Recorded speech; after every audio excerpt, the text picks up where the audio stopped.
What is good, YouTube? Quinn Wade basketball analysis coming in to y'all. Holding down analysisplayground.com. We're going to talk about free agency day 5. We've been going through a long free agency period, but it's almost over. I think that it will be interesting to see what's going to remain with these last couple guys that's restricted. Will they ended up playing a season out? Will they ended up getting an offer sheet from somebody else? And if they get an offer sheet, will they get matched by obviously the team that owns them now? So that's going to still be over our heads the next couple days. And other than that, let's get into the big news. Kevin Durant, who was over in Tokyo in the Olympics, he signed $198 million proposed to him. He's supposed to be signing it, but he wanted to play for Brooklyn. He came here to play with his brother, Kyrie. They was able to bring some of their brothers to Brooklyn too, but they didn't get it done in year one because of injuries to Kyrie and Kevin Durant not being able to play because of he rehabbing from the Achilles. Then they have Kevin Durant dealing with calf issues. Kyrie goes down in the playoffs. Harden goes down with the hamstring. And this is season 2 with both of them together, and both not really being able to play the way they wanted to play. Now, with everything getting back to normal and getting back put back together, we get to see hopefully Kyrie and Kevin Durant at their best, and we can see if they're going to make a title run. We're still waiting to see what Kyrie's going to do. And Harden, do they want to stay long term? How long they want to stay? What's the money going to be? And that's something that they're going to have to work out with their agents and the Nets. But we know they're going to be a contender. We just got to see if they can actually get the job done, which they haven't did so far. And it's going to be even more pressure this year because all of them is going to start the season healthy, hopefully. And then, pressure comes with that because you have great players and probably the best trio in the league. But with that comes the fact that you got to win the ship. And they didn't do it yet last year. We'll see if they can get it done this year. But I'm a little surprised that he went and signed the extension early. But it just shows you that he wanted to play in Brooklyn. He wanted to play with Kyrie. And he ended up signing it. I personally, if I was Kevin Durant, I wouldn't have done it, to be honest. But this is his career. This is what he wants to be. This is where he wants to play. So it's understandable why he got it done early. Next will be Kawhi Leonard. We don't know the years. We don't know the money. We don't know anything. But what we do know is Kawhi Leonard is one of the best players in the world. That's undisputable. He's going to get paid like one. Do we want the long term? Do we want to opt in with a contract, opt out so he can be able to basically get a extension for 5 years with the Clippers and get the $200 million? That's most likely what he's going to do because I don't see a way one of the best players in the world will not get the 200 plus million unless he just chooses not to, which is not what Kawhi Leonard is about. But we will see how his contract ends and what happens with that. To me, get all your money. To me, this is your franchise. This is your team. And I know he's going to be beat up this year because of the injury, but the way he works, the way he loves the game, the way he dominates the game, he'll be right back on top. The question will just be, can he bring a championship to the Clippers? If you get that 3rd year, you can opt in. You can get that 5-year contract, get your money, and then you have more swings at the bat to get one for the Clippers, which you have never won one, by the way. Now we're going to see, can Kawhi Leonard get there? The biggest reason to me is you wanted to be closer to home. You wanted the franchise to be yours. You wanted to play with Paul George. You got a lot of these guys in and out, whether it's coaching, players, or even just changing the entire personnel like they did this year. And a lot of it has to do with Kawhi Leonard. Now he has to do his part, which he hasn't done since he's been with the Clippers. And now we want to see, can he actually get it done? He's not running away from it because he just said that he's going to re-sign with the Clippers. But he also got to have his best interests when signing these contracts because it goes both ways. I'm not going to do you a favor when I don't owe you a favor. And I'm not going to do favors anyway. This is business. So let's see what he does. Reggie Jackson will be returning $22 million. He played amazing even when Kawhi Leonard was healthy and when he wasn't. Gave them a consistent 20-point score when you needed the most, and that's in the playoffs. Question for Reggie Jackson is, can he stay healthy in the regular season? He's been beat up basically every regular season, even going back to Detroit. That's a reason why he was bought out. That's a reason why a lot of teams didn't want him. And we really didn't know what he was going to be. The Clippers allowed him to show what he can do. They gave him a big opportunity in the playoff run. He showed up. He delivered and was one of the biggest reasons why they beat the Mavericks and even got to the conference finals. And it's good to see that he appreciated it by re-signing and staying with them, and they did the same for their side.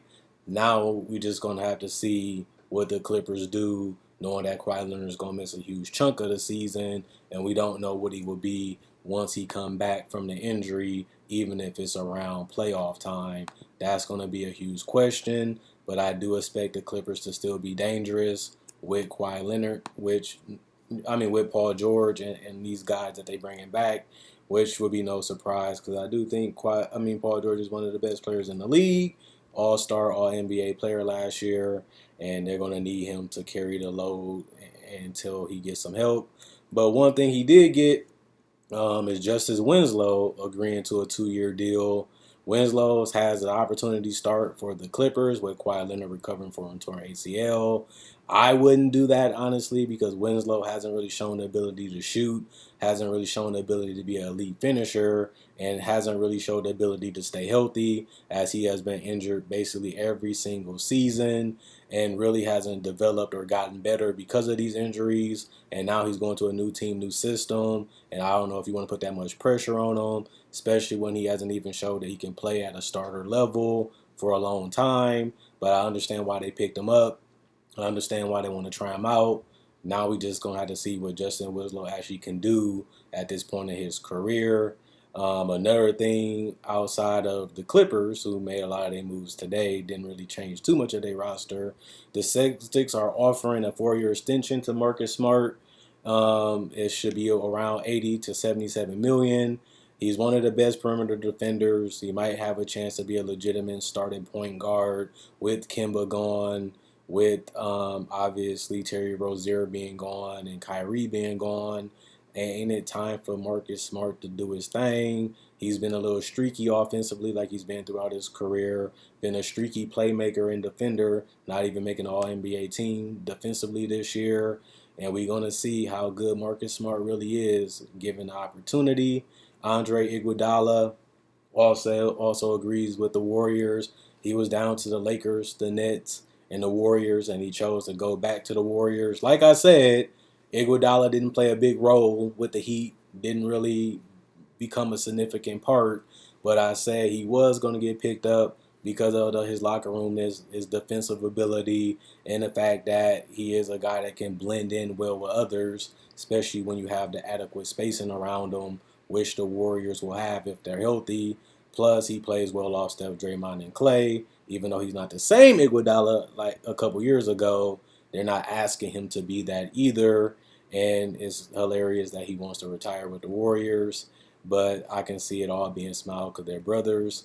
The Bucks will also acquire Grayson Allen from the Grizzlies for Sam, 2 second-round picks. The Bucks continue to find ways to give up their picks to get a guy that can help them now. I feel like Grayson Allen did a pretty good job for the Grizzlies, especially in their playoff run, especially in their play-in run, and especially during the end of the season. He only appeared in 30 games. He only appeared in 50 games with the Grizzlies, but he shot 39% from 3. He also did average 10 points, 3 rebounds, and 2 assists in those 25 minutes. They paid a hefty cost, giving 2 second-round picks for a proven player, but the Bucks and John Horst and Peter Fagan and those guys, but Giannis, they're saying we're going for the ship again. We want to repeat, and this move's helped them now. Plus, Grayson Allen is not a bad player, and he also gives them something that they're missing with a lot of guys leaving them, and they replaced him with a pretty solid player, especially given the right role, the right minutes, and the right situation lineup-wise. He can be deadly for them just like he was with the Grizzlies. Kelly Oubre Jr. agrees to a 2-year deal worth $26 million with the Hornets. Oubre did average 15, 6, and 1 assist in 30 minutes for the Warriors.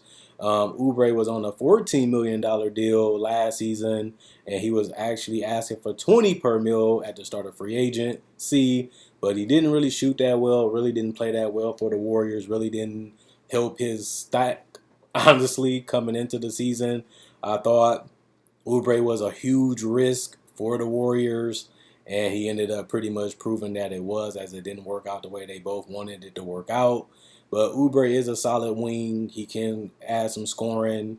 He should be healthier this year because last year he didn't come into the season the right way. He might have a mentality change coming into this year, plus especially playing for a team like the Hornets. Well, they got the deal done. I don't really know what to expect from Kelly Oubre, but this deal probably is a little bit of an overpay. But we also got to see what Oubre does and how to use him and how they're going to play him. But I don't know if I would have paid him that much per year. But they probably can get out of it next year. We don't really know too many details about the contract. DeAndre Bembry will stay in the league another year as he agrees to a 1-year deal with the Nets. I don't really see Bembry playing a lot of minutes or being a huge contributor to this team. Just gives them a 9th, 10th man that can hit some shots, basically. And you're not really paying them that much. You're not really locked into it. You can waive them if you want to get rid of them for somebody else. And if you keep him, at least you know that he'll be ready to go and he ain't going to be scared to let it fly. Javonte Green re-signs with the Bulls for a 2-year deal. Not locked into it, not committing to him, just giving him a roster spot to allow him to grow and develop. And if they don't want him, they can let him go. If they do, we can get some minutes, and he will be on a cheap deal that's also waivable.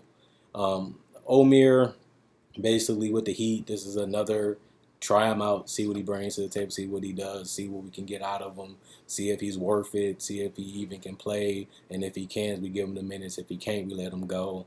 Those are the type of deals that he just signed. Lauri Markkanen seeking to leave the Bulls for a fresh start somewhere else. Not really surprised about that, considering that the Bulls have paid everybody but Markkanen. And on top of that, it didn't really fit well with him because he continued to be injured and really didn't play that well the last couple years since his sophomore season. Willie, Hernan-Gomez, and Pelicans agreed to a 3-year deal. Willie has been a streaky scorer, a streaky stretch big. The Pelicans just looking for some type of size with some type of shooting, and they go with Willie basically for nothing. This contract isn't ridiculous or crazy, and it's not going to really cost them that much at the end of the day. And that's really about it with free agency today. Nothing else crazy has happened. And Kawhi Leonard is finally gone. We just got to wait for the salary cap details and to basically see, how much years, how much money. But like I said, it's easy. Just get your year, get out, get your $200 million, get paid, and move on with the future of the Clippers at your hands. And that's basically what he did to come there. And the Kevin Durant deal, he took pay cuts in Golden State. He took pay cuts to go to Brooklyn to get DeAndre Jordan and Kyrie down there. Not a shocker that he took a pay cut to stay with them. I personally wouldn't have did it. If I was in his circle, I would have never told him to do it. But this is his career. This is what he wants to do. Same with Kawhi Leonard. Some people don't want to give him the money. Some people don't think he deserves the money. But at the end of the day, it's depending on what y'all negotiate, who your suitors are, and what y'all come to contract and details and get it done and signed on paper. But other than that, Quinn Wade Basketball Analysis coming to y'all with day 5 of free agency, and I'll see y'all in day 6 on Saturday. So hopefully Team USA can bring home the gold. I'll be watching that. And other than that, comment, like, subscribe, and share. Quinn Wade Basketball Analysis.